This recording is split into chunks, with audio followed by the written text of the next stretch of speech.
सब विद्यार्थियों को नमो नमः। तो आज प्रारंभ करते हैं जो हमारा अष्टम अध्याय है विचित्र साक्षी। तो लगभग हमारे इसके बाद एक अध्याय हो रहता है। तो विचित्र साक्षी जो है वो पाठ श्री ओम प्रकाश ठाकुर द्वारा जो रचित है, उसमें जो उनकी कथा है उसका एक भाग है, उसका एक अंश है। तो प्रारंभ करते हैं। बड़ा अच्छा अध्याय है।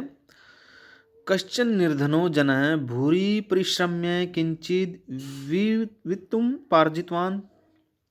कश्चन, कश्चन का अर्थ होता है किसी।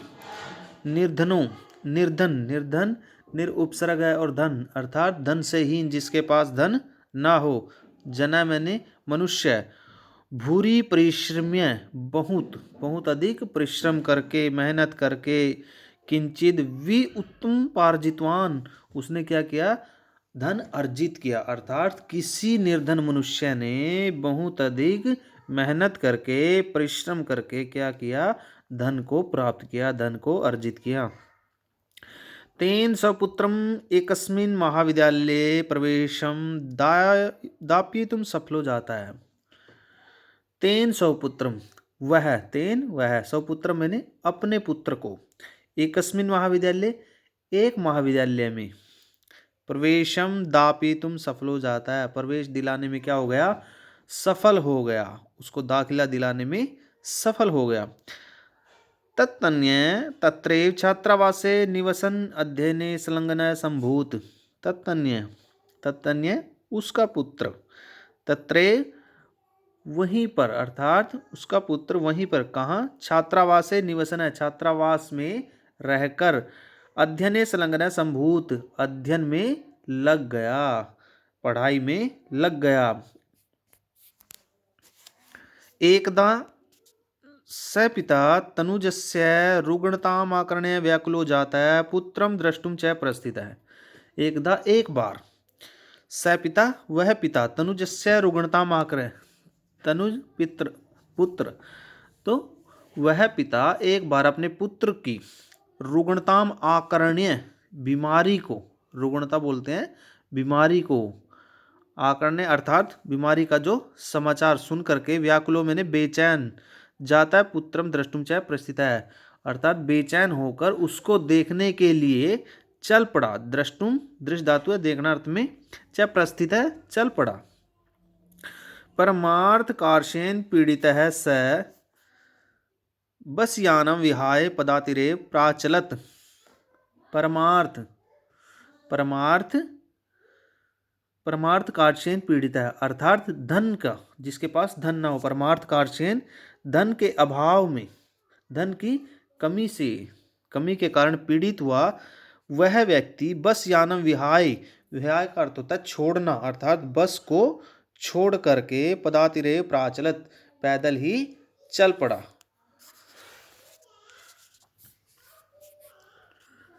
पदाति क्रमेण साय समय अप्यसु गंतव्यात् दूरे आसीत। पदाति क्रमेण पैदल चलते चलते, संचलन पैदल चलते चलते, साय समय अप्यसु सायकाल तक भी वह गंतव्या दूर आसीत, वह अपने गंतव्य स्थान से, गंतव्य स्थान जहाँ पर उसको जाना था उससे क्या था? वो दूर ही था। निशा अंधकारे प्रसृते विजने प्रदेशे पदयात्रा न शुभावहा। निशा अंधकारे, निशा अंधकारे रात्रि के समय में, अर्थात रात्रि के समय जो अंधकार फैला हुआ होता है, प्रसृते विजने प्रदेशे पदयात्रा न शुभावहा, अर्थात रात्रि के समय में फैलने वाले अंधकार के कारण, विजने, विजने होता है जिसमें कोई जन ना हो, अर्थात एकांत प्रदेश में जो पैदल यात्रा होती है वह शुभकारी, कल्याणकारी नहीं होती। एवं विचार्य स पार्श्व स्थिते ग्रामे रात्रि निवासम कर्तुम कंचिद गृहस्थमापगतः। एवं विचार्य, ऐसा विचार करके, ऐसा सोच करके, स पार्श्व स्थित, वह पास में ही स्थित, ग्रामे गांव में, रात्रि निवासम रात को गुजारने के लिए, रात निवास करने के लिए किसी के घर में गया या किसी गृहिणी के घर में गया। करुणा प्रो गृही तस्में आश्रम प्रायच्छत, अर्थात दयालु गृहस्थी ने उसे क्या किया? निवास करने के लिए उसे कमरा या स्थान दे दिया।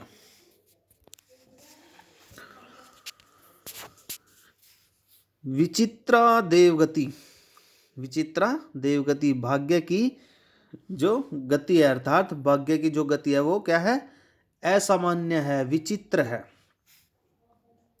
तस्यामेव रात्रौ तस्मिन् गृहे कश्चन चोरः, तस्यामेव अर्थात उसी रात में ही, तस्मिन् गृहे कश्चन चोरः, उस घर में, कश्चन कोई चोर, गृह अभ्यंतरम प्रविष्ट है, उनके घर में कोई चोर प्रवेश हो गया, अर्थात उनके घर में कोई चोर आ गया।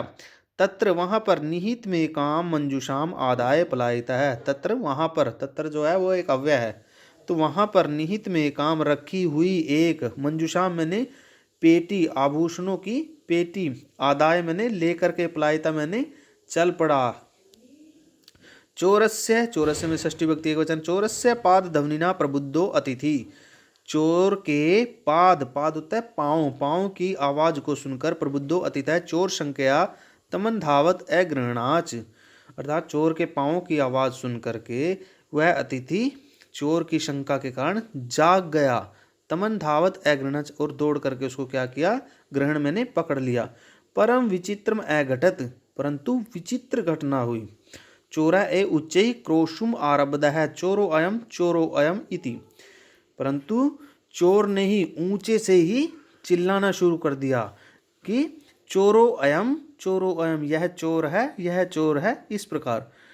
तस्य तारस्वरेण प्रबुद्धा ग्रामवासिनः स्वगृहात् निष्क्रम्य तत्रागच्छन् वराकमतिथि में च चोरम मत्वा अभर्त्सयन्, अर्थात उसकी आवाज को सुनकर प्रबुद्धा मैंने जाग गए, ग्रामवासी ने मैंने गांव के लोग, सब गृहात मैंने अपने अपने घरों से निष्क्रम्य मैंने निकल करके, तत्रागच्छन मैंने वहां पर आ गए, अर्थात उसकी आवाज को सुनकर उस गांव के लोग जाग करके अपने घरों से निकल के वहीं पर आ गए। वराक होता है बेचारे, अतिथि में चाहे चोरम बत्स्वा अबर्सन, राक कर होता है बेचारा, अतिथि में चे चोरम मतवा अभर्सन, अर्थात उस बेचारे अतिथि को भला बुरा कहने लगे।